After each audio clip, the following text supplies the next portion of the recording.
Good morning! Meron akong gulay. Ayan o. Ang aga ko ng harvest. Meron ako ng mga gulay. Pinilian ko na ito. Ready for delivery. Kunti lang naman ang aking eggplant ngayon. Gawa ng... Wala akong plano na mag-harvest ngayon. Pero tinanggal ko. Gawa ng...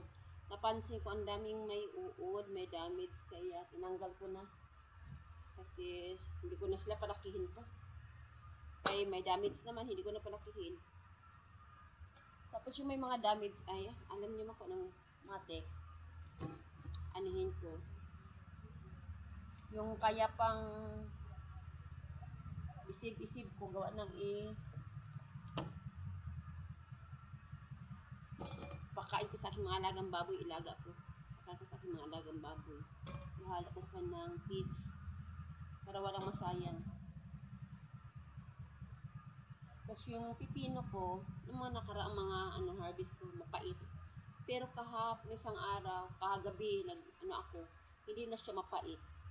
Tama siguro yung ko na dahil sa sobrang init, kaya mapait. Tapos, ngayon, na nakaramdam siyang ulan kahapon lang. Ang lakas ng ulan dito kahapon, pero saglit lang. Pero at least, merong ulan. Kaya, siguro hindi naging mapait na ang aking mga gulay, ang aking pipino. Cucumber ko okay na rin. Kaya natuwa ako dahil sigurado maibinta ko na. Kasi yung mga nakaraaman hindi ko na ibininta, gawa nang hindi ko naman alam kung ano sino alin ang mapait at hindi. Kasi hindi naman lahat may mapait. Sabi ng anak ko, may anak bata ako. Ang anak bata ko naman, pinaano ko na, kaya transfer ko sa ibang taniman. Kaya,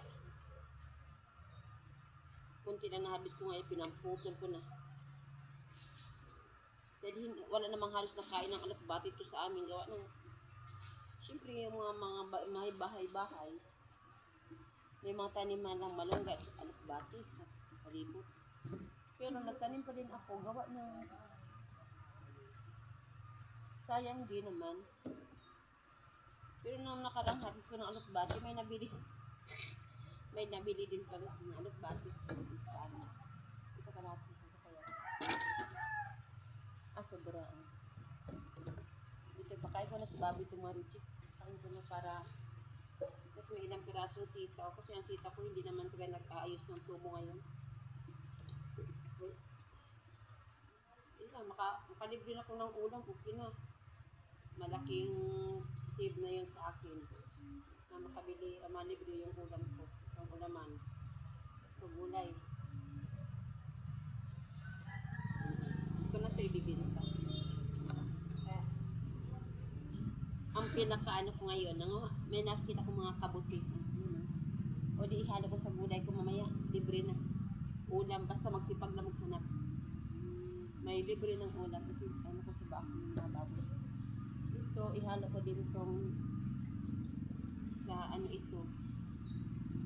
Saka haluan ng isa lang, ihaluan ito ng mga kabuti. Madami ako nakuha kabuti sa dayami ng palay na ginawa kong mulching doon sa aking mga tanim na islam.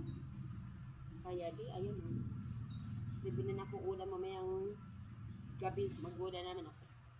Kagabi nagulay din ako ng pipino. O di, malaking bagay na yun, diba mga ka-farmers?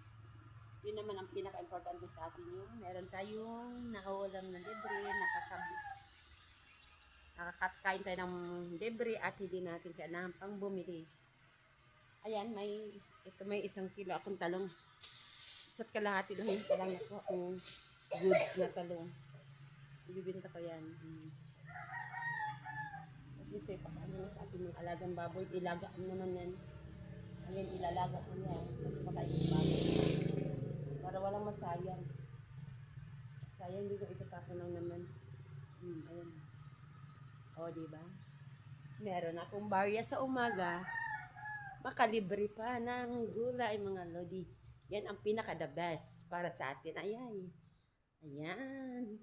Ang dilim dito sa loob ng bahay ko. Yung anak ko may pasok, tapos yung pinirito niyang isda, iniwan na. Kaya nagmamadali, kayo tanghali na nagising. Papasok siya sa school. Ay,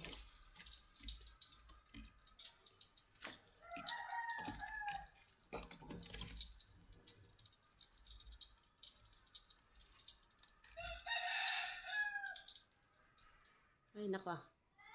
Tayong mga nanay, kailangan matuto tayo magdumiskarte sa hirap ng buhay ngayon ba? Hirap ng buhay ngayon, pero kailangan natin dumiskarte. Kasi, hindi pwede. Ganito, lalo na naman mga estudyante tayo pa. Hello guys, good morning. Happy Tuesday.